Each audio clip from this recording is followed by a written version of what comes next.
Okay. Check the sound out.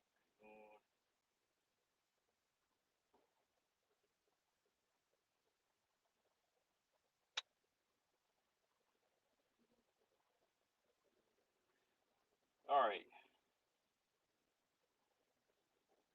Hold on.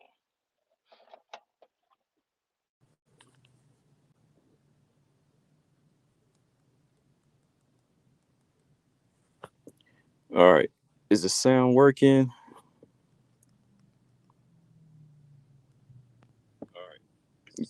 Yeah, yeah, yeah. There it goes. Okay.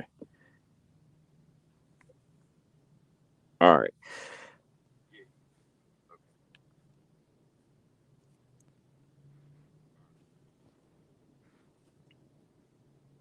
There we go.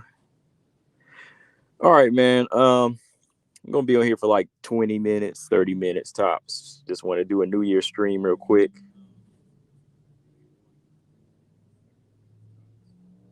There we go. All right. Let's see. Loud and clear, two beats. What's going on? All right. So yeah, man. Bringing in the new year, new live stream.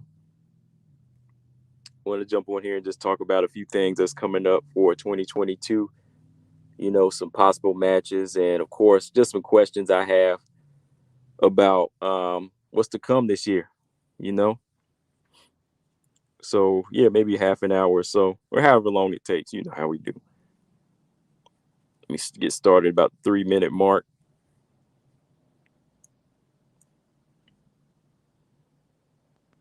Yeah, this is a rare time I come on 3 o'clock. I said I don't have time to come on later on, so I said let me go ahead and drop one now and just yeah, just talk about a few things. Hey man, this year went by fast though, man. This last year was a blur. It's crazy. I mean, we had a lot of good stuff going on in WMMA though. I mean, there was a lot of fights. A lot of good fights happened this past year, so I can't really complain. Aside from the pandemic still stopping a lot of matches and injuries and things like that. I mean, other than that, I mean, we still had some good fights, right?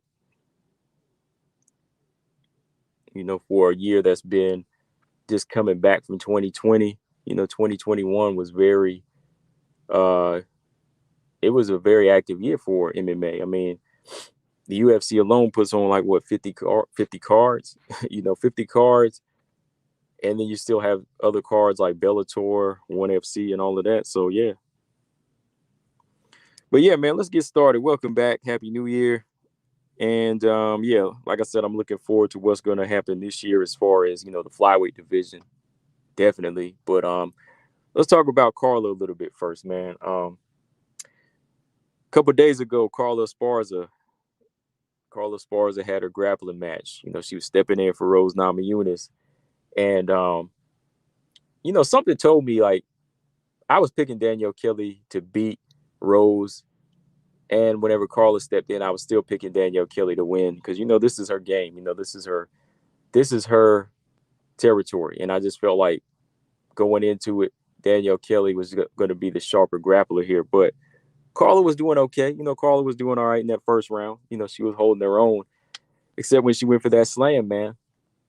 When she went for that slam in her top position, man, that was just some.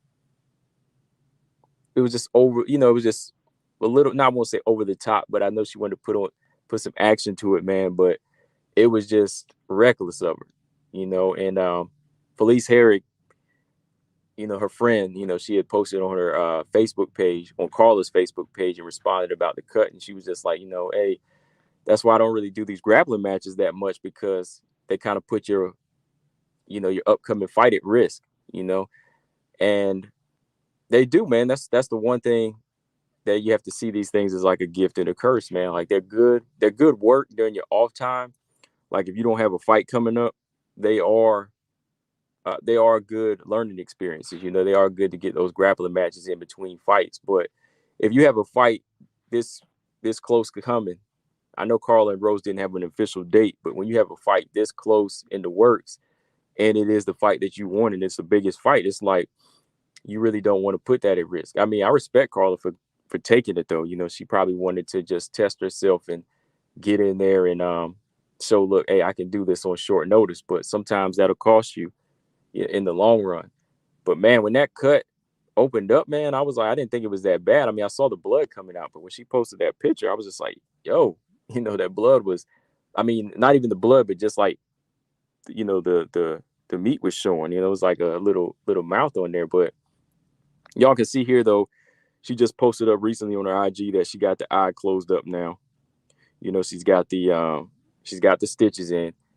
And, you know, she said in a few days or like next week, she's going right back to training. You know, she's going right back to training. So I was like, okay, maybe the fight won't be in jeopardy, right? Maybe the fight's not going to be in jeopardy. Yeah, Happy New Year. So that was my question. Like, I wonder how long they're going to push this thing back now, like to be on the safe side. I mean, it's pretty obvious the fight's not happening in April. I mean, excuse me, it's not going to happen in February because we're already here in January now. And, you know, there's been no announcement or no official date. So she has plenty of time to heal, you know, if the fight's not going to be that soon. So this happened just a few days ago. So you got January, you got that amount of time to heal. Then you got February. Let's say they announce the fight in February and they're going to schedule it for like May. You know, hey, I think that's long enough time.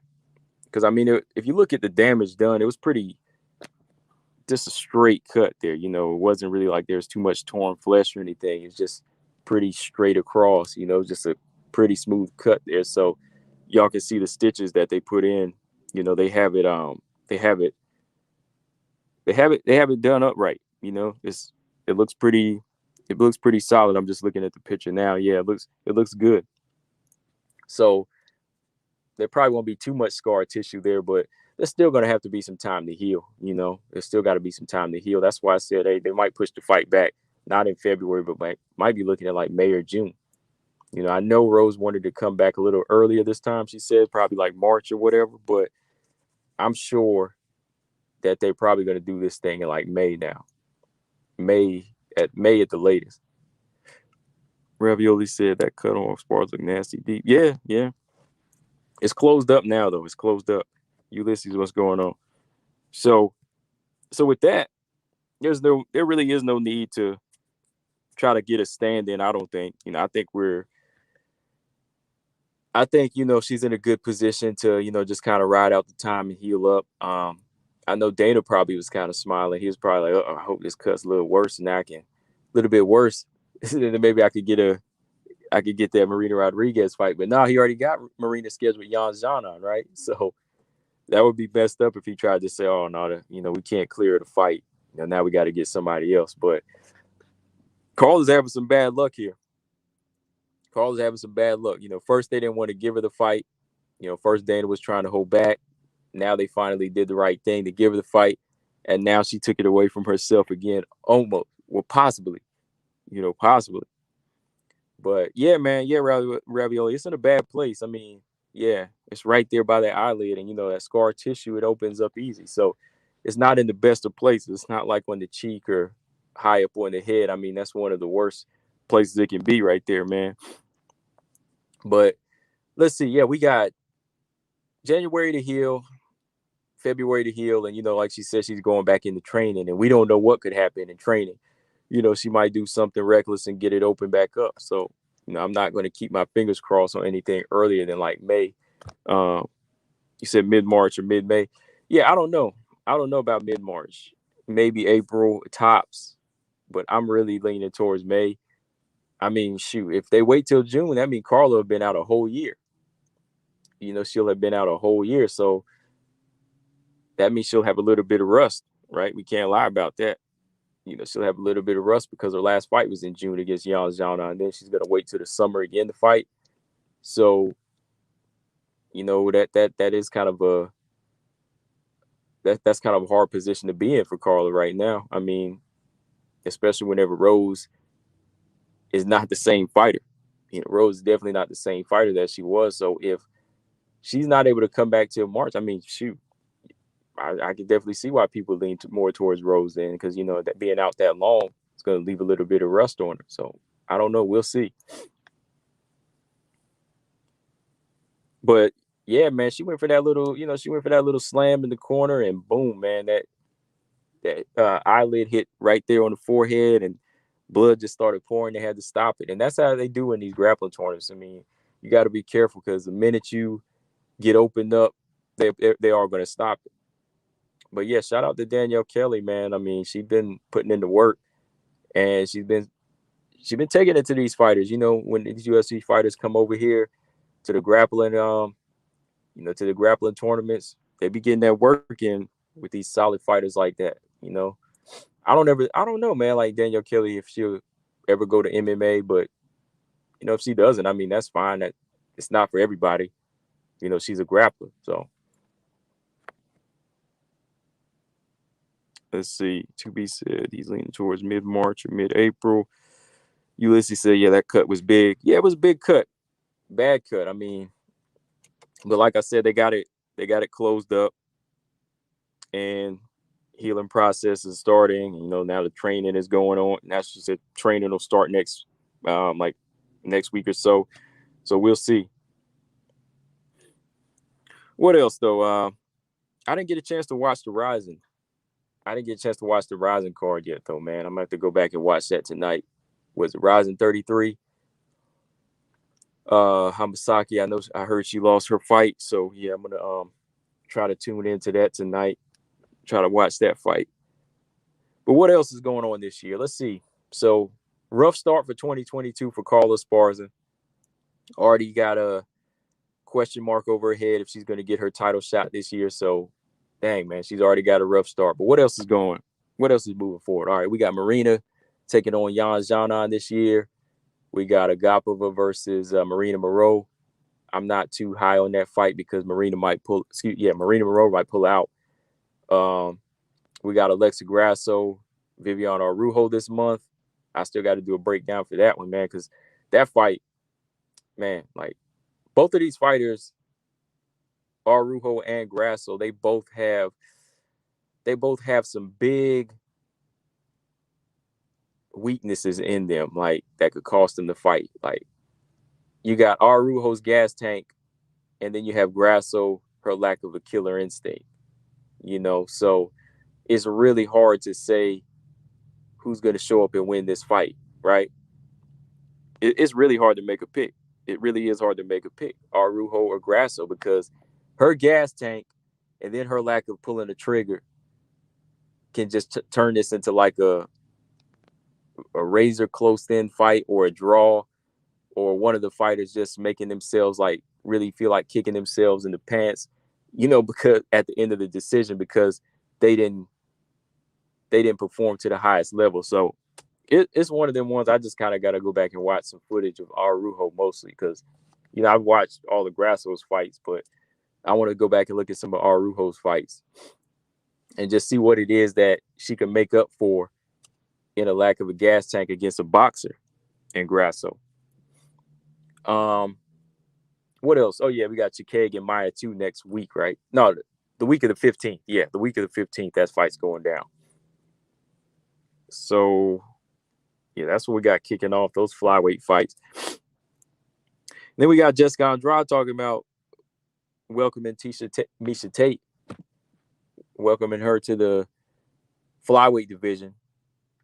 I mean, Miesha Tate got to look out though, man. Miesha Tate, she wants to move down. She's never fought at this weight before.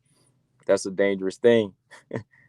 That's a dangerous first fight for her. So I don't know, man. Like Miesha Tate, I think style-wise, at 135, Tate versus Andrade, I would favor Tate more, just because I think that, she's got that frame for the bigger weights. And I think her wrestling would come into play more, and her striking would be a little bit more effective. But here at this weight, I don't know how much that would affect her body, that weight drop, especially when Andrade looks better at this weight. Andrade looks better at flyweight than she does at bantamweight. And also, she doesn't have to make those rough weight cuts, like from 115, like down to 115. So Andrade is kind of in a better place if you just look at her shape and her power that she carries. I mean, she can't beat the champion, of course, but she can still like beat all these other girls. So, Miesha Tate got to be careful. Let's say if Miesha Tate moves down, I don't think that Andrade would be a great first fight for her. That would not be a good first fight. Ravioli said, Maya beats Chikagan, I'll be pissed. I don't know, though, man. I don't, Chikagan already has a win over her, so I don't really think there's much for her to change. I seen that fight. I think she could do it again. Maya just has to really bring her game, though. Like, she fought the wrong fight whenever she took on Jessica Eye. I thought Maya, when she fought Jessica Eye, it would have been an easier fight, but she actually made it a little bit harder on herself. Ravioli said, honestly, if Tate looked good at 125, she could possibly out wrestle Andrade. I don't know. Pierce said Miesha Tate would get smashed by Andrade, in my opinion. Yeah, it's a dangerous fight. I can't help but think that too, man, because it's like you said, if she looks good at the weight, like if the weight cut's not rough on her, then yeah, I think that it could be more competitive. But you got to factor in that Andrade looks like she's at a prime weight here, and Andrade at 125, the way she moves and the way, she delivers her power, very dangerous at this weight. And Miesha Tate doesn't have the best defense. Like, let's be real. Like, Miesha Tate's defense is not very good. Like, she could take those hard shots from Ketlin Beria because, that was bantamweight.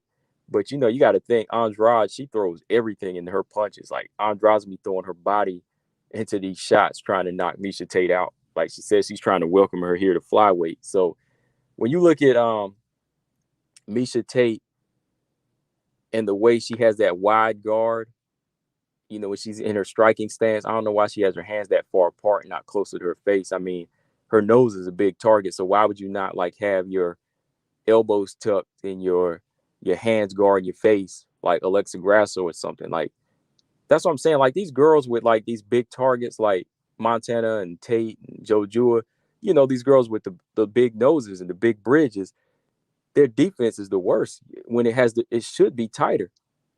These girls, they need to keep those hands tucked and tight. That's why it's like, you go into a fight at 125 against Andrade, who's going to be hooking and closing the distance, you're going to get that nose busted. You're going to get hit hard. You're going to be taking big shots.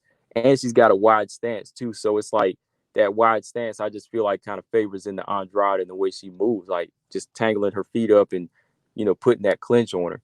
Now maybe if Miesha Tate was able to get some underhooks and get that control, maybe she could kind of do what Valentina did.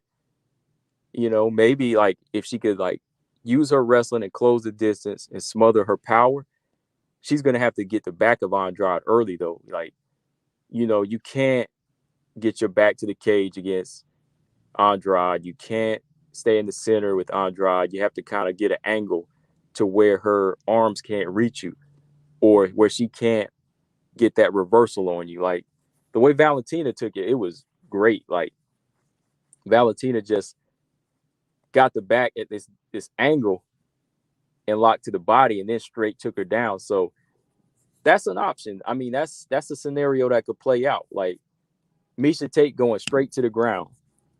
Don't try to strike. See, Misha's been wanting to strike a lot lately.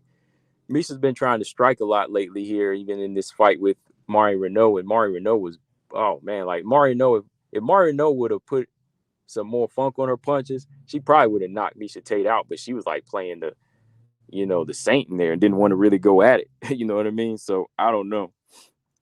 Like, if Miesha wants the striking approach, she's going to lose. But if she does take the wrestling approach and goes down to the ground early, then, she might be able to fare well. But it's not a good fight. It's not a good first fight. Daniel said if Tate is disciplined, gets the takedown fast, she can't. Yeah, if she gets it down early, she can. She has a chance.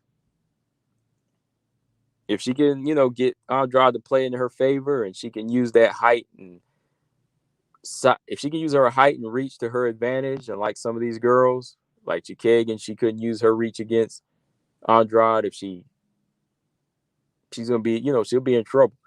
But then again, I think Misha, her approach as far as, taking chances is much better than Caitlin Chikagian. You know what I mean? Like, she's not gonna fold she's not gonna fold against Andrade like Cabello did. You know what I mean? She's not gonna over respect you.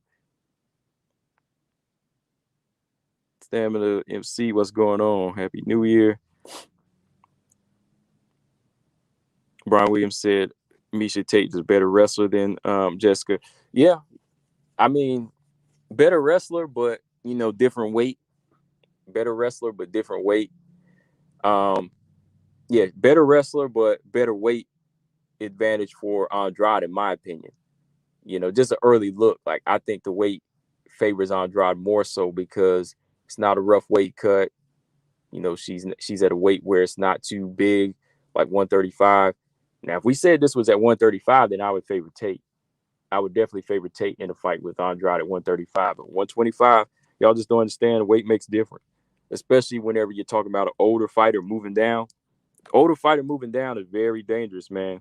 How old is Misha Tate? 30? Is she 30? 34? Let me see. Is she 34? I'm trying to overage her here. How old is Misha Tate now? Hold on.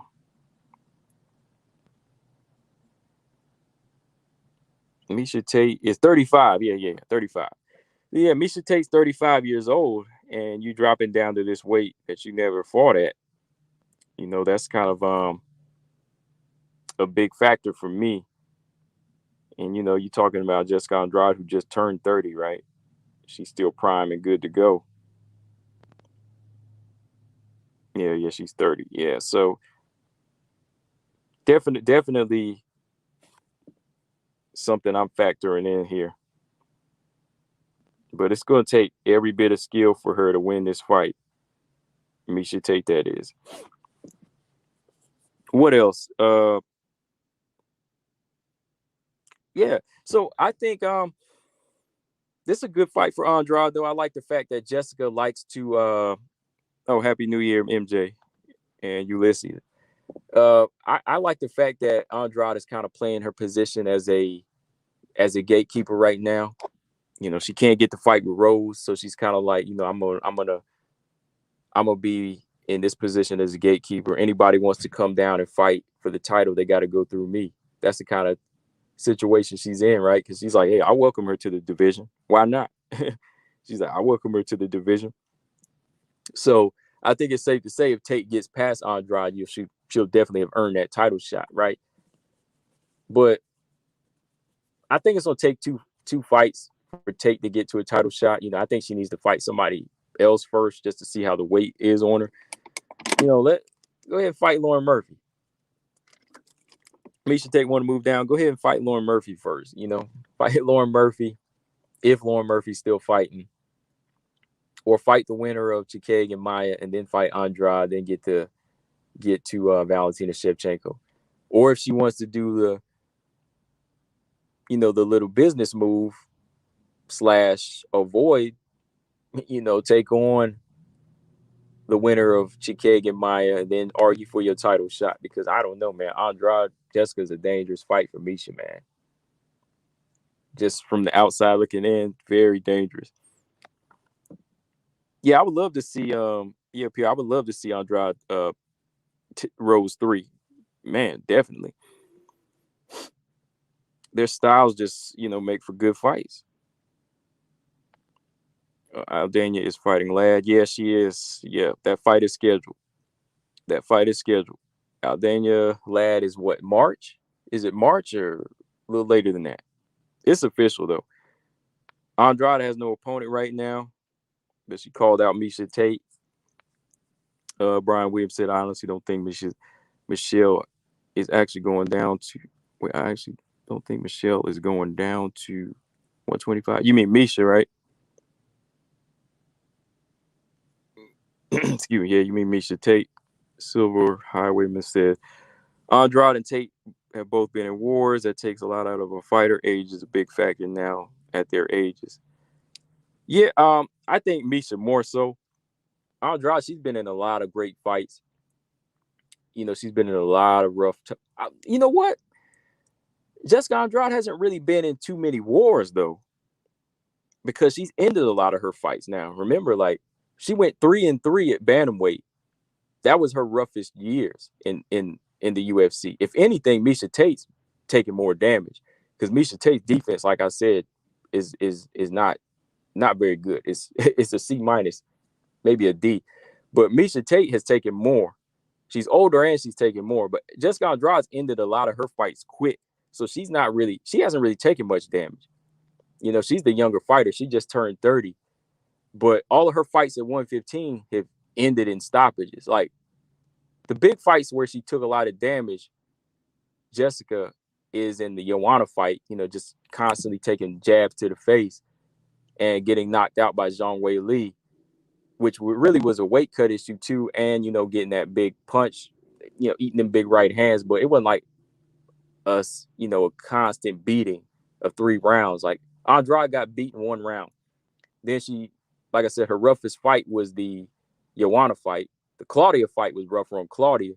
You know, Claudia, you know, she's the one that took the beating in that fight. Andrade didn't really take a beating in that one. Her next worst beating was just the Valentina fight. And like I said, some of her early bantamweight fights were kind of, you know, rough, like Liz Carmouche and so on, and Mari Renault. But Jessica Andrade, like for the most part, she's pretty clean. To me, she is. Like, she hasn't really been in too many wars. Like all her fights at 115 were, like I said, pretty much a lot of stoppages, but she's never really like been one to take like a bad beating. And the second Rose fight, you know, she took some good punches in there, you know, but that's just a regular thing to me. The boss said, is Miesha Tate actually going down? She hasn't signed yet. I don't really think she is either. Like, it might just be talk, but we'll see. I mean, she better do it now. Daniel said, yes, beautiful to see marquee names emerging that aren't champions in the female division. Andrade versus Tate, possible fight, main event, co-main event. Yeah, I would make this a main event, like on a UFC fight night. I think Tate versus Andrade would be a good main event. It would be better than the past couple main events they've had. Well, Rodriguez Waterson, that was a good main event. Waterson versus Hill, that was a good main event. But there was another main event that Tate Vieira was a main event, right? That wasn't a very good one. But Tate versus Andrade would be a good one. Marcus, what's going on? Ravioli said, would Waterson's ground game hold up at 125? I don't think so. When I look at them other girls like Jennifer Maia or even Andrea Lee, I think her striking would be some problems in her speed, but I don't know if she had some power too at 125, but I don't know if her ground game could hold up though.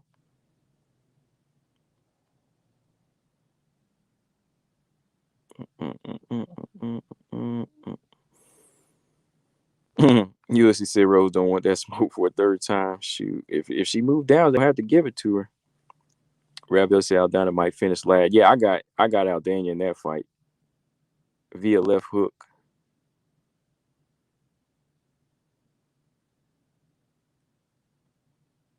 Yeah, her defense hasn't really been the best, Ivan. Yeah, Miesha Tate, like, she's here and she's talking, but yeah, there's still some improvements that need to be made.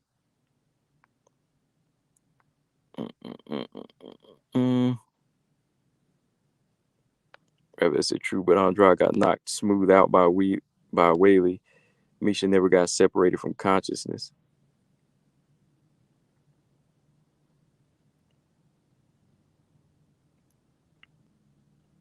She never got separated from. Oh, like you knocked out Cole. I mean, she got a bad beating from Amanda Nunes. You know what I mean? Like, I mean, at least like Andrade, you know, yeah, she was knocked out, but that's not as bad as like getting like a constant beating throughout 3 or 4 rounds. You know what I mean? Like, I think Andrade is the fresher of the two, even though Miesha Tate's had the time off because she still takes a lot of punishment. Like, she gets hit more. Andrade, her fights ended so quick, so she's not taking so much punishment. Like, she either got knocked out quick or, she finishes her opponents. So to me, the wear and tear is on Tate. Like, I've always said that, even like after Tate's last couple fights before she left the game, like even when she got beat by Rocky Pennington, I was like, damn, that girl's getting a lot of punishment. Like, I mean, look at her face. Like, you can see Tate gets a lot of she's usually on the end of that. She's usually on the wrong end. She's the one getting a lot of punishment in these fights. Where, to me, Andrade always seems like the fresher fighter to me. She may be, a bit one-dimensional, might not have the best skill at times, but she's always been the finisher in there, and that saves her from these sustained beatings. TJ said Misha's got the disadvantage of age, beatdowns, yeah, and then them 5 years of inactivity, yep, limited development, right? Yeah, that's true. That's what I'm talking about. Like, everything she's got right there, Andrade doesn't have. Like, Andrade's 30. She's younger, less beatings. She has developed a little bit more. 125 is a stronger weight for her. I think Tate would have a chance at 135, but yeah, 125, Andrade would knock her out. Yeah, that's it. Yeah, pretty much the boss. Yeah, I agree with that. Tate definitely. If they were fighting at 135, I would favor Tate because that's her weight. Andrade was always okay at that weight, but not the best. Like, she could beat the lower level bantamweights, but she just wasn't big enough and strong enough to beat the bigger frame fighters that know how to use their size. So yeah, that 125 is her game. Kay Hansen versus Jasmine. Jasmine gets hit a lot. I do notice that. He said BP said he thinks Hansen works her. It's close, man. It's really close. I do kind of favor Kay Hansen in that fight because Jasmine gets hit a lot. Like, I was looking at some of her early fights, and I was looking at the contender fight. She does get hit a lot, and Kay Hansen, has boxed a little bit, but even then, like, Kay Hansen's boxing isn't great. Like, she only took a few fights. She didn't really like develop. That's why Kay Hansen's boxing is not really something I would really put money on and say it's going to win, but if she is able to get off in front of somebody if she's able to get off shots against a fighter that stands in front of her, is what I'm saying. Like, if you stand in front of Kay Hansen, yeah, you give her a clear target, she's going to be able to let those hands go. But if you put any kind of angles on Kay Hansen, it can kind of frustrate her. That's why I didn't understand why she kind of gave up the boxing early. She should have did it a little bit more, but I kind of do favor Kay a little bit here because of the experience. But yeah, Jasmine, she gets hit a lot, but if she can take the shots and, get her ground game going, I don't know. Like, she's one of them action fighters. She definitely puts on some good fights, though.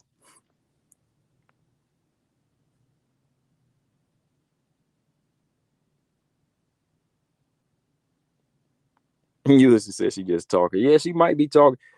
Silver Howard saying, when you put it like that, Tate has taken much more of a beating than Andrade. Tate has way too many miles on her clock. Yeah, that's all I'm saying. Like, she's taken a lot of hits. Holly Holm fight, she won that, but she still got hit a lot. Rocky Pennington hit her a lot. Amanda Nunes, in the amount of the time that she finished her in, had her looking like she'd been in a 20-round fight.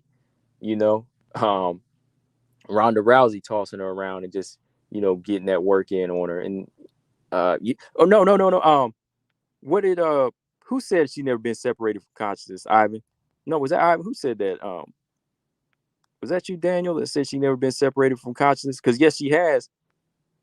I mean, it was like early in her career, like her first fight, but Caitlin Young knocked her out with a head kick.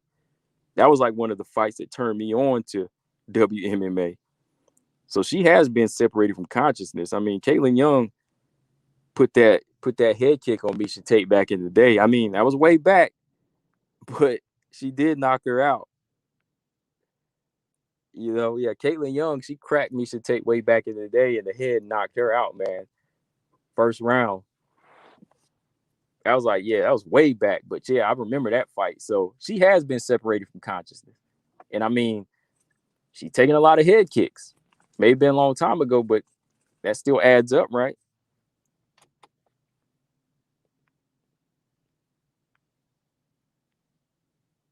Stammer said Caitlin took nearly half a decade off. She'll be all right. I don't rate her prospects, but she'll be all right.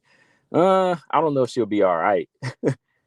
I mean, after watching that punishment that she took in the Ketlin Vieira fight, she might not be all right, because you go right back to where you started, taking that beating again, and who knows what you're gonna wake up in that brain. You know what I mean?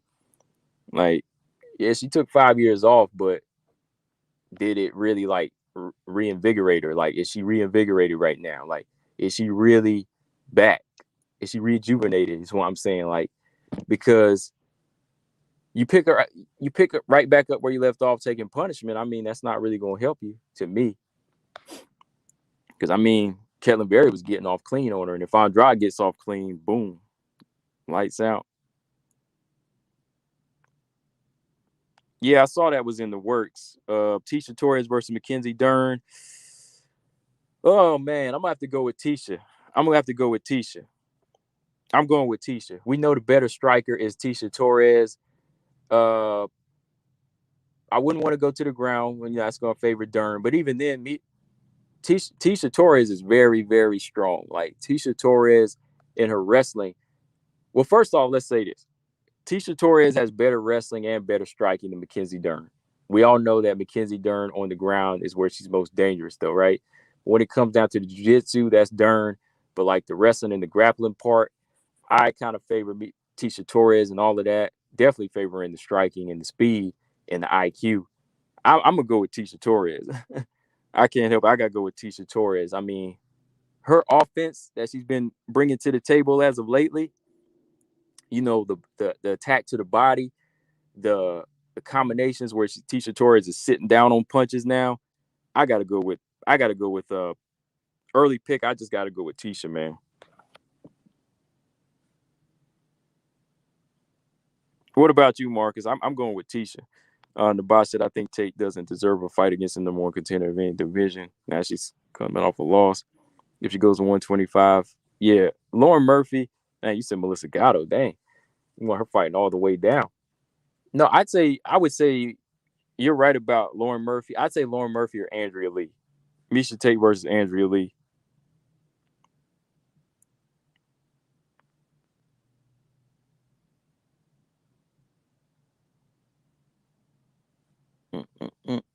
Mm.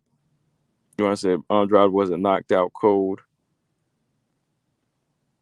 Yeah, she wasn't knocked out cold. She was just not finished in the first round. Like, yeah, she was asleep. Like, I think Miesha Tate was closer to sleep whenever Caitlin Young put her out, like, way back. You said Andrade's IQ is underrated. Uh, mm, I won't say it's underrated. I think it's judged correctly by a lot of people. I think she's improving, though. I think it's gauged correctly by people who really watch her, you know, but I don't really think it's underrated.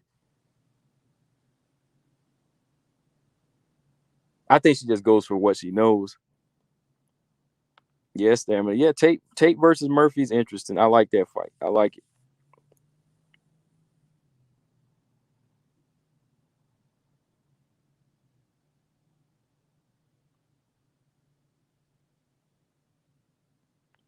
It's hard to miss Tate when she comes in. Tate only chance against Andrade is top control. Yeah, top control and just really putting it on her. Yeah, Ulysses. Kay Hansen, this ain't her first fight at one. Well, in the UFC it is, right? But she's fought at 125 before. Like, she fought at 125 in Invicta, but um if you want to just like technically say her UFC flyweight debut, it is, but like she's been fighting 125 in Invicta though. Um, I think the weight fits her a little bit better. 125 does, you know.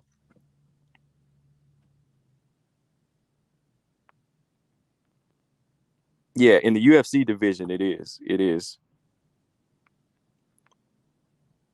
BP said Jasmine's tall and long. That's about it. He said she was getting worked.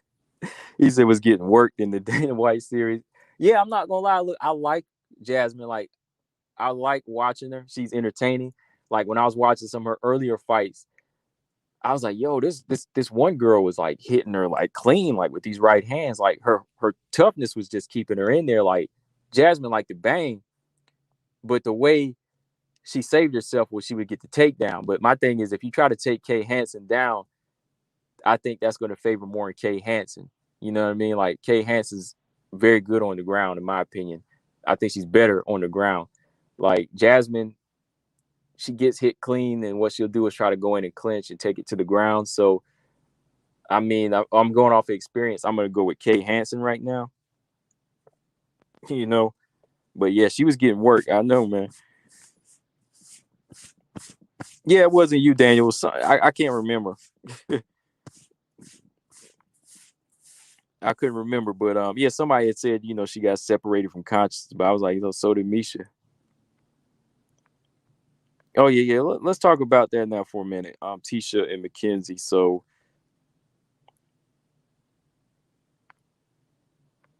Robot Chicken, what's going on? Yeah, Tutu Hayes. Yeah, Ticia's hard to take down. Ticia's very hard to take down.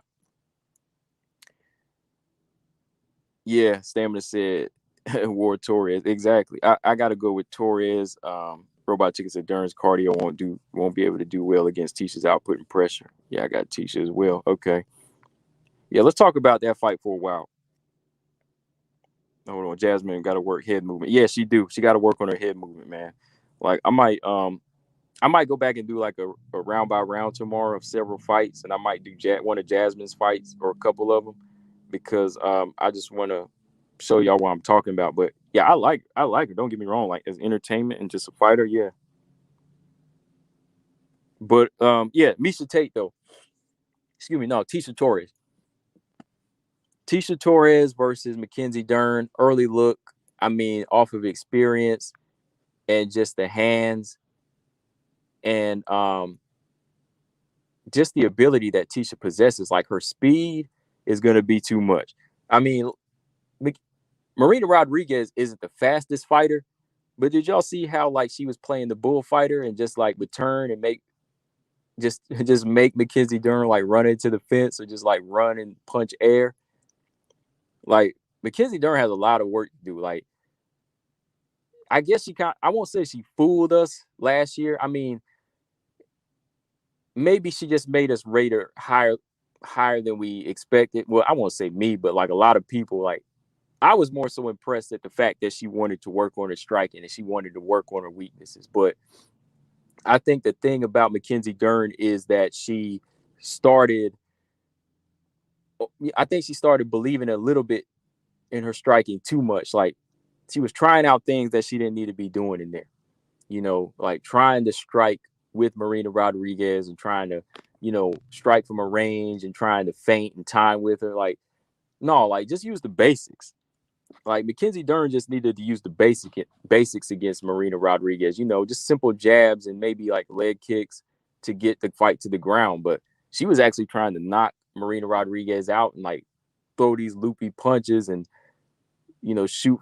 She just kept resorting back to her old ways. So it was just showing you that she hadn't really found discipline in striking yet. Like that takes a long time. So when she started working on her striking back in 2020, with Jason Perillo, I was like, okay, I'm cool. I'm cool with that. Like anybody that wants to improve, that's good. Get it going. Start to instill it in your game plan, make it part of you. But when she started trying to go in there and actually try to strike with the striker, I was like, oh no, this ain't gonna work. Like, you got to find that gap that's gonna get fights to the ground. Like going back to her wrestling, like get the striking part down, but you need the wrestling. Like Mackenzie Dern's wrestling is not very good. I mean, think we all saw that, right? She liked to go in there and like press like a street fight, like put her weight on Marina, and Marina was just like, biding time, letting her wear herself down, and then boom, spin her off, maybe hit her with the elbow on the break, and go right back to the center. you know. So Dern, I'd say I forgot who that was said that everybody beats Dern in the top 10. Like I think Dern can still beat a couple of fighters there, but she's not going to beat fighters in the top 5 is my point. Like I don't see Dern beating any of these top 5 fighters. Like even Wei Li now, like the more I look at it, like Zhang Wei Li beats Dern. Uh Yan Zhanan, I don't know. That's the one fight where I'd say is up in the air. Like that's Mackenzie Dern's biggest chance of beating that fighter. But she's not beating Rose. She's not beating fighters like Joanna or Zhang Wei Li. Yeah, she can't beat those fighters. Like Yan Zhana might be her best bet at winning against somebody in the top 5, in my opinion. I think Dern definitely has the right approach, as far as working on weaknesses, but it's just a matter of, letting it sink in and grow. Like she was just like ready to try to go in there and test this striking, think she's gonna knock Marina out. People actually thought that overhand right was gonna land on Marina. Like people actually thought she was gonna land and it was gonna be lights out, but I was like, oh no. But let's look at Tecia real quick. The boss said I want to see Jasmine against a real flyweight. Most of her opponents were strawweights. Kay Hansen's another strawweight. Yeah. I'd like to see her in there with a fighter like let me see. Jasmine versus after this fight, Jasmine versus Ariane Lipski or Mandy Bone would be a good fight. But I want to see Gatto versus Lipski still. Yeah, stylistically, Esparza versus Dern would be good, but I think I'd have to go with Carla in that fight. I think she would do what she did to Dern like she did to Verna Jandaroba a little bit, because her wrestling is better and I'd say her striking is better. Yeah. But let's look at Tecia Torres. I'm gonna do a video about Tecia Torres. I gotta do an appreciation video for Tecia. I'm gonna do a Tecia Torres appreciation video because Tecia Torres, like I said, I've been a fan of her since day one, since she made her Invicta debut, and since her first fight, she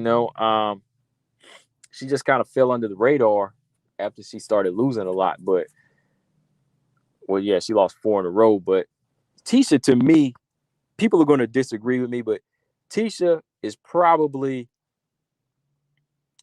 if not, probably like the second toughest strawweight in the division. Like toughest, all around toughest fighter. Like she's one of the most durable fighters. She'll fight anybody. I don't care if people say Tecia duck Lemos. Nah, she wants to fight up. That's the only time, I'm gonna say, like, anybody talking about everybody ducking Lemos. Most fighters do duck Lemos, but for Tecia, she had a legit argument. Ticia's a much more experienced fighter than Lemos, so she deserves to fight up. Tecia is on a 2-fight win streak, so I'm always go to bat for Tecia. Like, Tecia ain't done wrong to me, in my opinion. Like, as far as just facing everybody, I mean, she does wrong as far as some technical things, but I like Tecia Torres. Don't care what anybody says.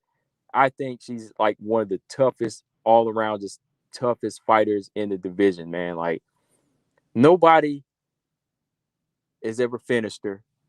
She's had some couple rough losses, but she's been in there with these tough fighters back to back to back to back and never stops trying.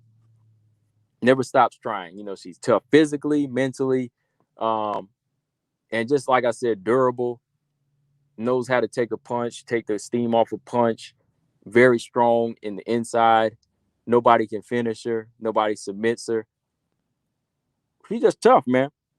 She is just she's very, very tough. That's why, like, back in the Invicta days, I thought Tecia probably would have been a champion, but there was just some disadvantages there. Let's be honest, like size disadvantage and a reach disadvantage. Like I knew the day would come when she fought a fighter like Joanna. Joanna was going to beat her hands down. Like Joanna probably won't stop her, but Joanna was just too long, too big, too strong, and just too skilled, just much more skilled than Tecia. Is what I'm saying. Way too much more skill for her. The good big fighter always beats the good little fighter. That's just a fact, pretty much. And I think Joanna, that fight was definitely a fight that she was gonna come out on top over Tecia. But I think she should be at an atom weight. I don't think so. I just think there's got to be some room for certain things that she has to change up when it comes to her power, how she close distance and get fights to the ground.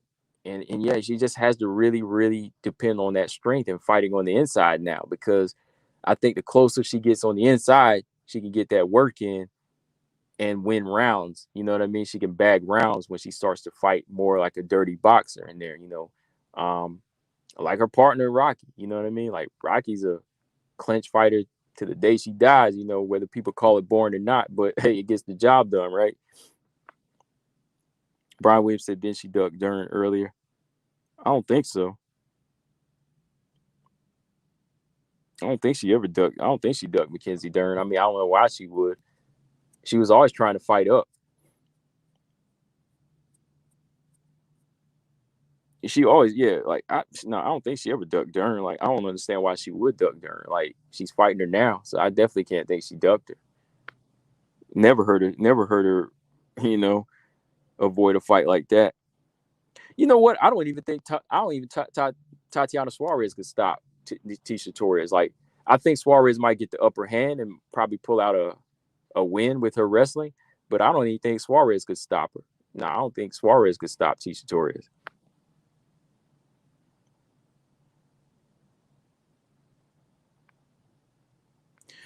Yeah, another thing. Yeah. I was gonna say that. Yeah, like Tecia Torres lost to a very tall, long striker in Joanna because she used it well. But in my opinion, she beat Rose in both fights. Yeah, like I went back and watched it. Y'all know I did it. Somebody asked me to do a round by round, but yeah, I already did a round by round on the Rose Tecia rematch, and I thought Tecia won that third round. I did. I thought Tecia edged out that third round. So honestly, Tecia Torres knows how to fight long fighters. She's able to beat her. Joanna's just like on another level when it comes to that type of style. Like two speedy fighters, two combination punches.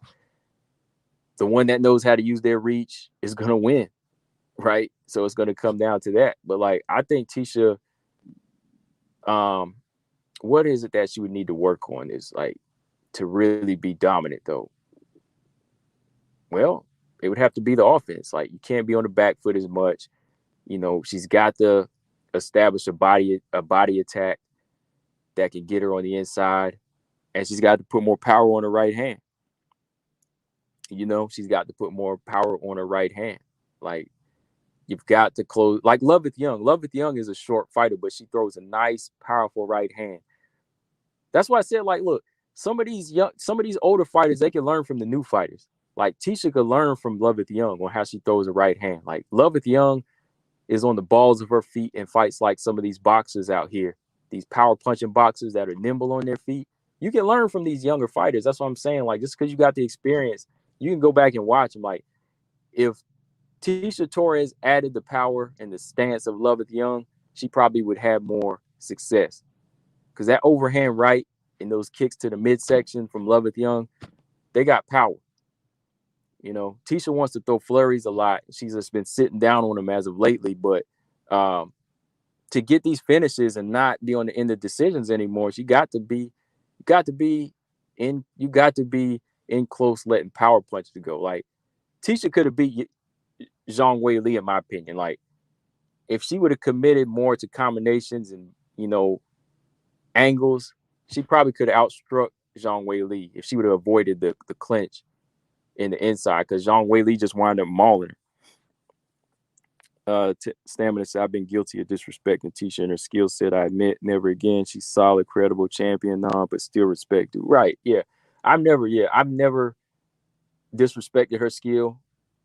There have been times I haven't really discussed her just because she's, fallen off the radar for a little bit. But, I've always still, like, respected her work ethic and just wanting to fight everybody. But yeah, like you said, champion.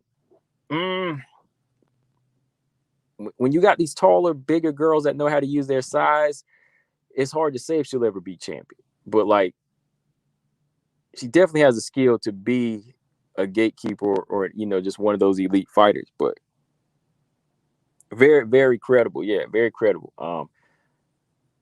Marina, she fought Marina, Andrade, Joanna. I mean, who else in the division has had to fight that many tough girls back to back? I know TJ gonna like when I say this, but even because I will call it out, Rose never had to fight this many tough fights back to back. You know what I mean? Like when Rose lost to Karolina Kowalkiewicz, they gave her Michelle Waterson, right? She got that confidence builder, and then she got Joanna, and then she fought Joanna again, right? And she pretty much already figured out Joanna, in my opinion. And then Andrade should have been a tailor-made style for her. She winds up losing to her, right? Takes a little while off, comes back and fights Andrade. So she fought the same person twice. Well, she fought the same two people 4 times in a row. So yeah, that's tough. But I'm talking about like even before she became a title holder, because we know before you get the title, they do be giving some fighters soft touches. But like when they had Tecia Torres up in there, Tecia had to fight Joanna. She had to fight Zhang Wei Li. She had to fight Jessica Andrade. She had to fight Marina Rodriguez. I was like, good God, man. I was like, y'all got her fighting all these tough fights back to back. And I picked just about every time I was picking Tecia, I was like, Tecia going to beat Andrade. Come on, Tecia, go do it. Couldn't do it. The only one I couldn't pick was the Joanna fight. I said Joanna was going to beat Tecia. I thought Tecia was going to beat Andrade. I thought she was going to beat Zhang Wei Li. Actually, did post-fight a while back. People were mad because I thought Tecia had won a couple of them rounds in that fight. But what was it? Yeah, Marina too. Like I wasn't sure in the Marina fight though. I really wasn't sure in the Marina fight because Marina was like to me another Joanna for her. But come on, man. I was like, nobody in the division fought that many tough fights in a row. Like I said, even Joanna would get the soft touches. Like that was considered a soft touch for her. Like she got to fight Michelle Waterson in between a fight before she went back into a championship fight. Then she got to fight Tecia before she went back in there with another championship fight again. So Tecia, I can make an argument all day long. Like she's definitely one of the toughest UFC strawweights of all time, man.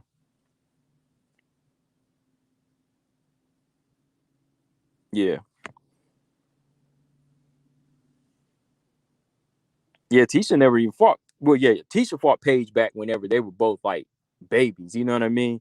Like, see, Tecia fought Paige like right when she was out the gate, like the new hype fighter. You know what I mean? Paige was 18 years old, and this was Invicta. Like, Tecia was a little baby, and Paige was still 18. So she fought her like when she was like brand new, hyped up. But like when they gave her the rose, it was just like, oh, we're gonna give her this touch, and then we're gonna put her back in there with so and so. But yeah, like all these other fighters in the division, they all got their soft touches. But like Ticia's always been that one that's got the hard road. But I think going into this fight with Dern, she's gonna take a lot of that experience in there and that toughness that Dern's never had before, and she's gonna win. She's gonna win.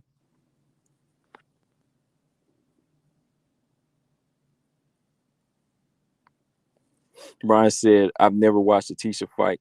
I've never watched a Tecia fight where I wasn't rooting for her, even against Rose, but Rose won that second fight to me without question. I won't say without question. I mean, we can watch it again, but I mean, first time I said, okay, Rose got it done. I was like, all right. I was like, well, I guess. Then I watched it the second time. I was like, I don't know. Tecia looked like she did enough in that third round. But it was like I said, whenever Rose does that quick little takedown in the last round to steal it, that's her thing, man. I don't know if anybody ever picked up on that, but she does that, man. Like she'll steal that last round like she did to Wei Li. She'll do that to Joanna, did that to Tecia. I think she tried to do it to Carolina.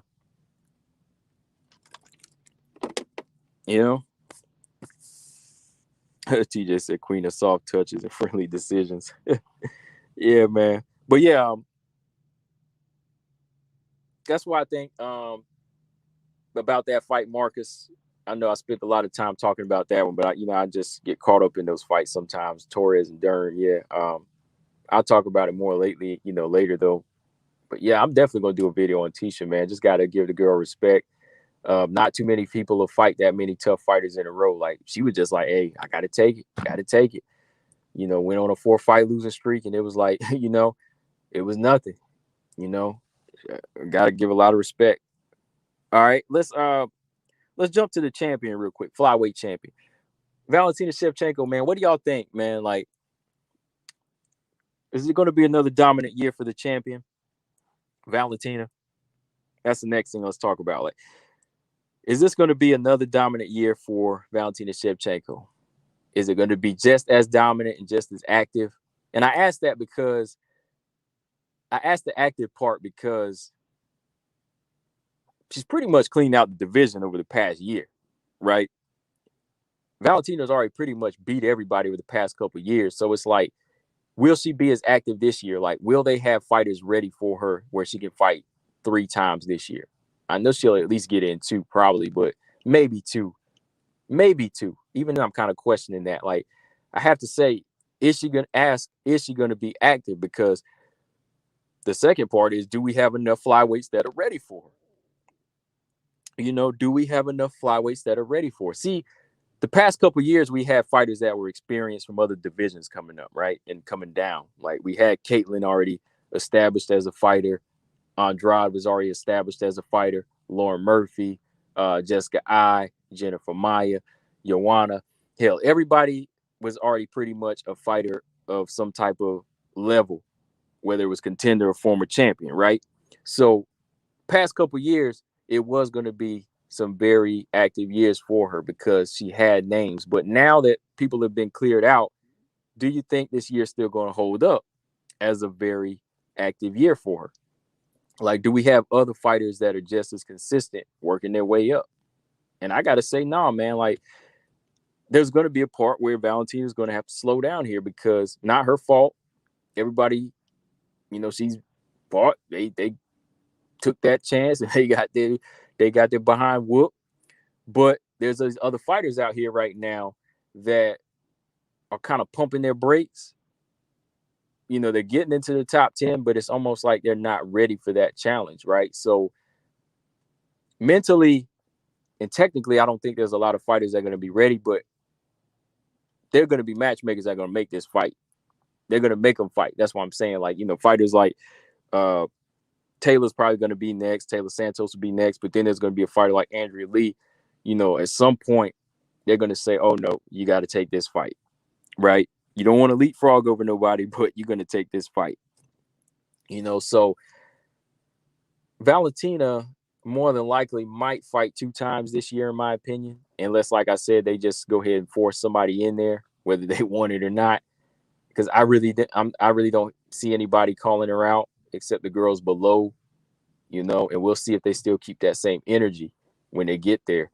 But we'll see, because starting the year off, it's more than likely we'll probably get Taylor Santos as the next title defense, right? That's kind of the most logical thing, that's the most logical thing out there. And let's say she beats Taylor. Let's say she beats Taylor in like March or April.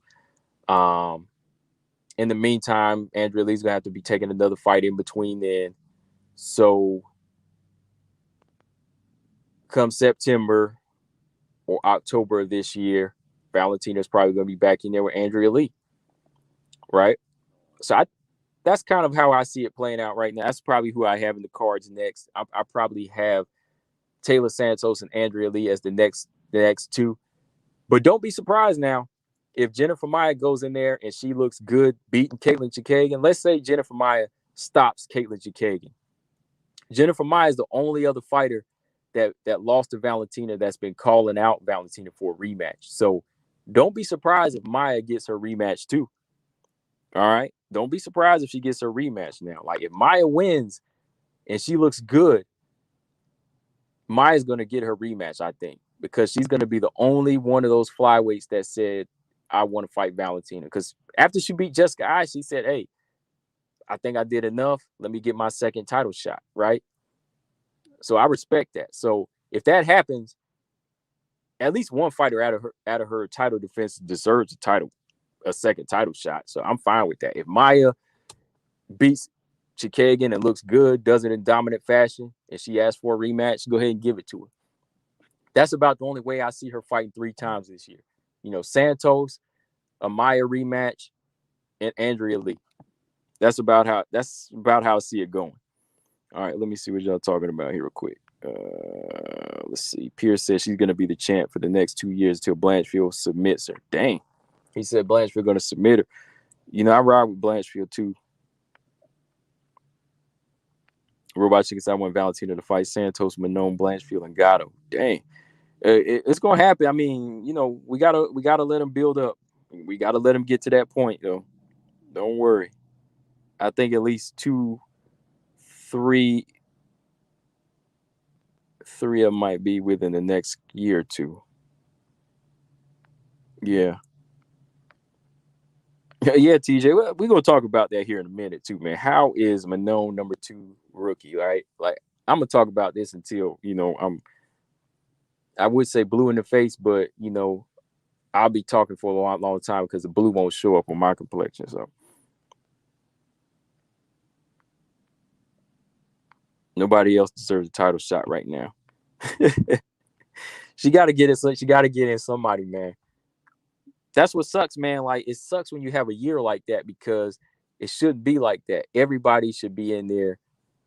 They should be in there whooping tail, getting ready for what's next. Like when number 1 loses, that number 4 or 5, they better be in there working and getting ready.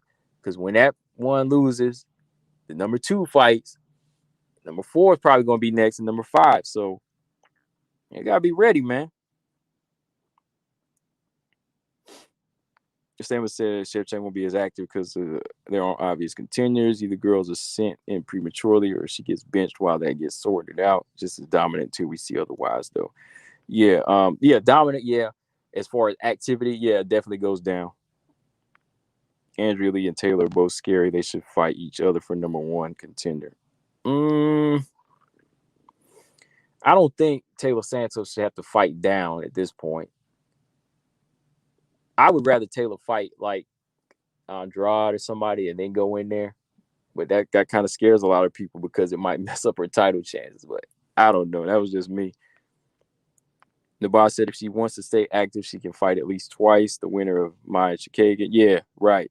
Santos gets the shots if she wins one more. The winner of Arujo Grasso will only need one more.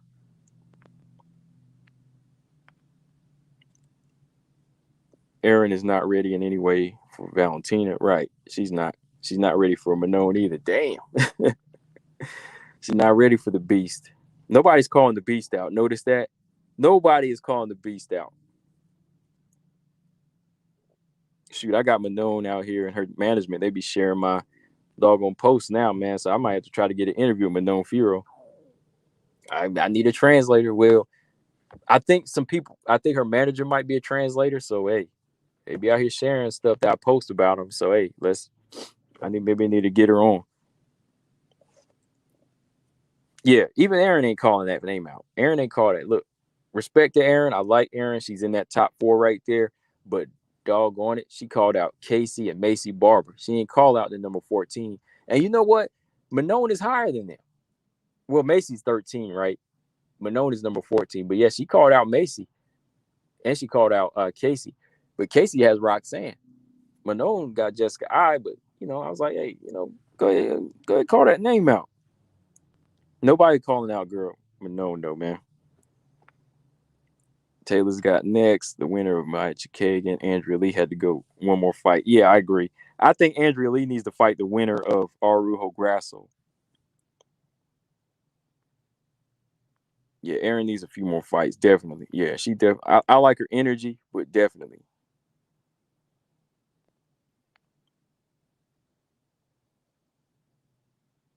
Oh, okay. You meant they were scared. Oh, okay. Yeah, I was about to say, you said scary. I was like, I ain't nothing scary about them. The boss said, I think Chikagan is the next title contender, and then Santos. Yeah, I mean, shoot, Chikagan is there. I can't argue that. But if Meyer Chikagan, whoever the wins that fight, let's do it. It's going to be one of the worst pay-per-views ever. Pure snooze fest. Get with Candy. What's going on? She said no Meyer rematch. Look, if she earns it, I'm fine with it.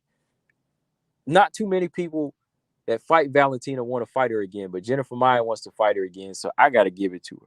Like, I'm fine with that rematch. Now, I won't take an Andrade rematch, and I won't take an I or Murphy rematch, of course, but if Maya earns it and she calls her out, oh, man, give it to her. Because not many girls want her now that haven't even fought her. Ulysses said eventually she'll fight every girl in the division. Chikagan might lose to Maya.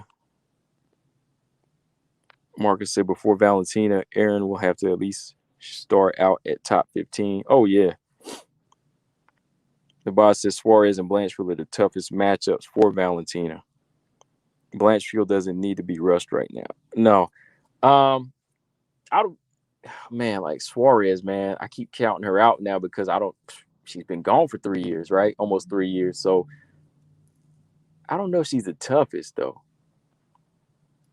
I don't know if Suarez would be the toughest. I think, yeah, it'd have to be somebody very physical and awkward. No.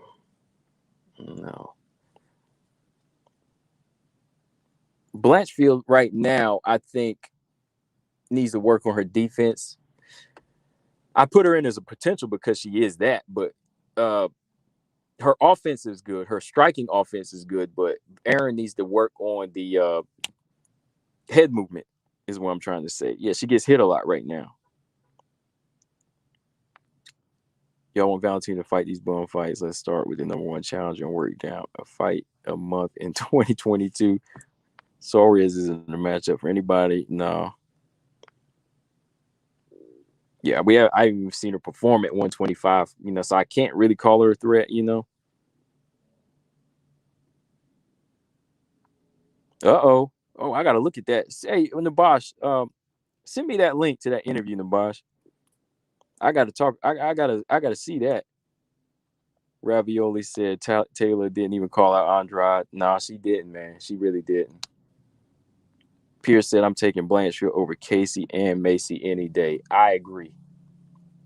Oh, definitely. Everybody riding with Casey right now. Like I said, I like Casey as a fighter. Don't get me wrong. Like, I like Casey. I like watching her fight. But when it comes to like polished skills, I think just Aaron impresses me more. And I think she has a little bit more skill than Casey. But like I said, one day if they can fight, we can see. But I think Aaron has a little bit more than her.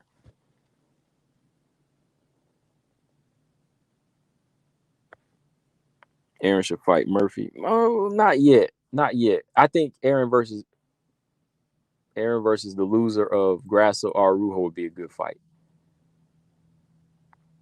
Because, yeah, that would be good. Aaron talked about Manone's performance. Nabas and Aaron talked about Manone's performance against Bueno Silva in an interview recently. She didn't sound that impressed. Oh, my goodness. Oh, snap. Let me get rid of this. These doggone bots, man. Get that crap out of here. Maya might have her Juliana Pena moment. Yeah. Aaron talked about Manone's. Yeah, I read that. Okay. Yeah. I need to see that, bro.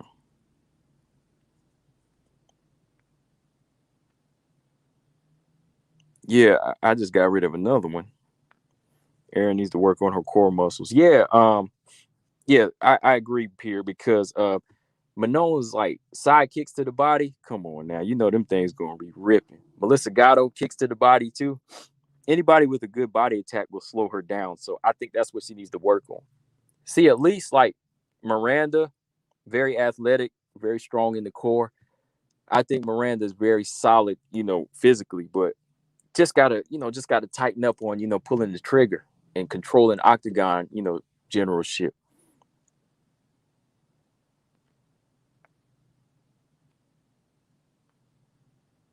Oh no, I hope they don't. Ravioli. I hope they don't do no rematch with Murphy and Andrea Lee. Nah. The boss said I'll put the link in the comment section later after you uploaded the stream. Okay, yeah. Please do that, man. I wanna watch that. She said she wasn't impressed. Okay. Well, if you ain't impressed, I'd be like, yo, let me get that fight. Let me get that action next. After you beat Jessica I, if you beat Jessica I, let me get that fight next. I can't believe she said she's not impressed. Like, okay.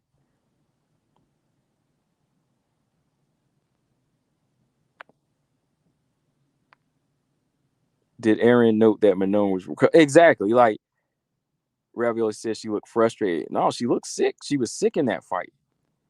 She was coming off fevers and body aches, man. Like she wasn't frustrated in that Silva fight. She was sick. Plus, she had an injured calf as well. Like she went on record and said, "Look, I was sick, but I still came to win." So she was like, "We'll talk about it after the fight." Like she was pushing her punches because she was sweating bad. She said she had a fever. Came off the fever, had to go right back into sparring. Body was hurting bad, but I mean, she made it look to the point like it was just an off night, but like you really didn't see the sickness in her. Like I didn't see frustration. I just saw like off night in her, but she really held back on the sickness, in my opinion.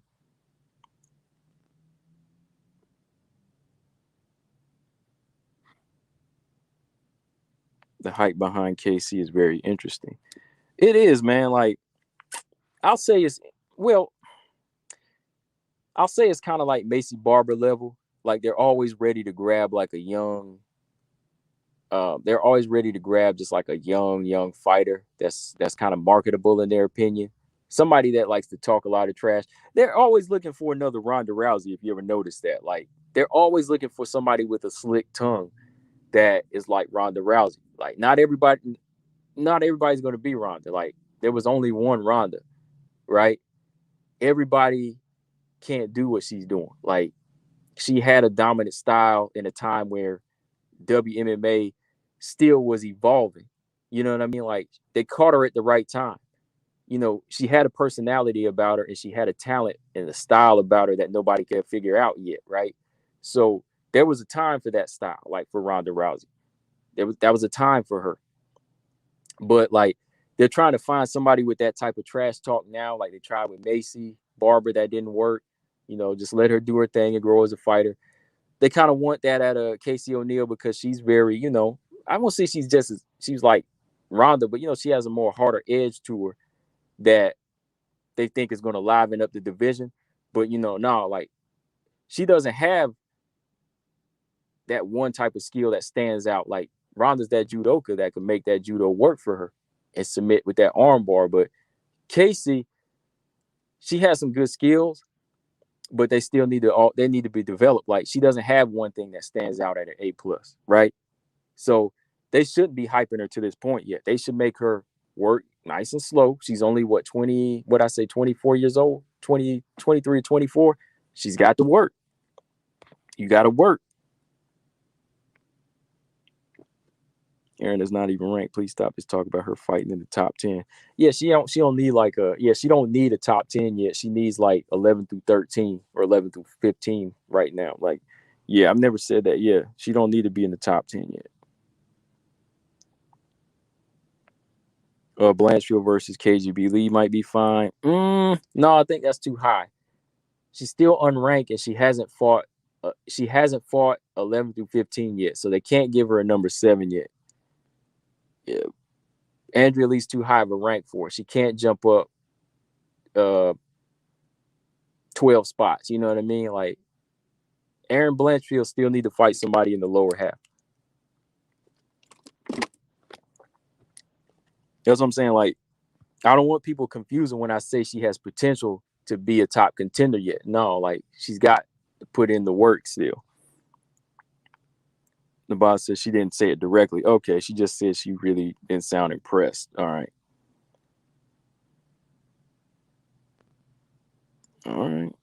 Okay. I want to hear that though. Yeah, these mouths on these fighters right now, it really does derail them. Like it takes away from their time to work because they start believing in their own funk. He said Casey's a one trick pony and she's gonna get exposed the second she faces real competition. Yeah, I can't even say she's like a one trick pony because she doesn't even have like that one trick, TJ. Like she don't even have that one trick. That's why I can't really say she's like even like a hyped up fighter that's ready for that prime time. You know what I mean? Like she's just winning right now. Like she's finding ways to win, but she don't even have like that one trick. That's why when I see her go in there and fight, I can't say, oh, she's gonna pull off an armbar. She's just gonna go in there and maul and kind of wrestle, and then use a ground and pound or submission here and there. But it's just kind of coming with the flow of things because of the competition level. You know what I mean? Like she don't even have that knockout. Like Macy, if you call Macy Barber one trick, I could get that because if she's knocking people out and that's her one go-to, yeah, you could say Macy Barber was that one trick pony, right? But Casey's not even that. Straight, y'all probably seen this news, but yeah, we seen that. Yep, I seen that. They're all okay fights. Those are okay fights. Robot said he got Jennifer Maya. He said them arm bars are legendary. Yeah, Agapov is the one I'm looking forward to. Agapov versus Moreau and Manon versus Jessica I. They're on the same card, and Marina versus Yan Zhanan is on that card. Good God, that's a good card so far. The boss said Aaron definitely needs to work on some things. But I think her and Suarez stylistically the most dangerous for Valentina because they have a very technical wrestling style. Okay, yeah, because I think physical styles is physical style is the only way you're gonna really get to Valentina. Like you ain't gonna pick Valentina apart. Gee, you really ain't. Yeah, you ain't. You really can't pick her apart unless you know how to work some good leg kicks and you stay at an angle. Yeah, I was just thinking. I was zoning out for a minute. Yeah, Suarez does have the style. We just need to see her back in at some point. But yeah, style-wise, yeah, I can look at that and agree. I can agree with that. Erin, yes, I know what you mean. Yeah, Erin, her thing is when she gets on the ground, the way she moves and how fluid she is, that could definitely be trouble for Valentina at some point. At some point now. Some people are going to take that and run with it and say I should beat Valentina. But I said at some point.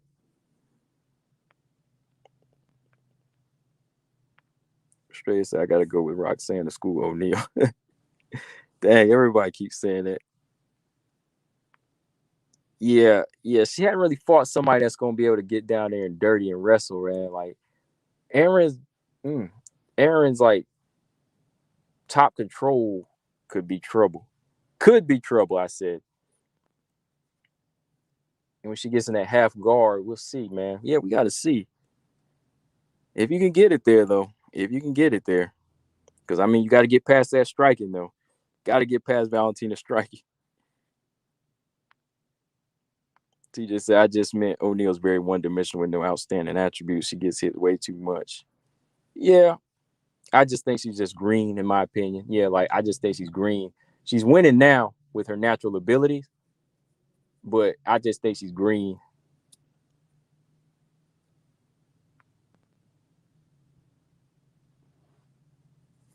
Yeah, TJ. Put that 300. That's the safest bet you ever make. That's the safest bet you're ever going to make, man.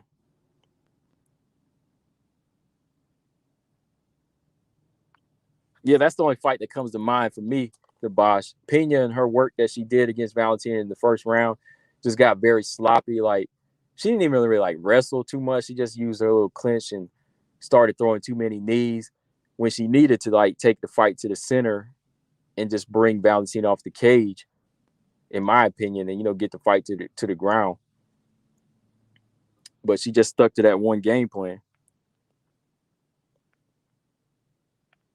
Marcus said I have to go with Roxy as well. And if you go back to Casey's last fight, she was getting mauled a little by Antonina. Yeah, she got put in that crucifix too. Antonina just didn't really know what to do with it. But yeah. Yeah, that's a good point. Yeah, because I remember that crucifix.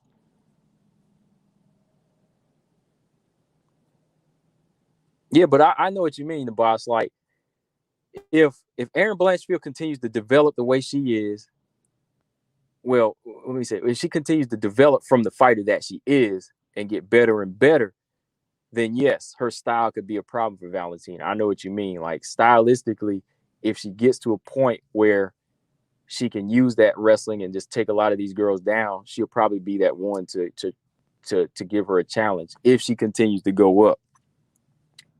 Same with Suarez. If Suarez can get back healthy at 125 and go in there and just like really, really use her strength at 125, she could be a stylistic matchup, stylistic challenge for Valentina.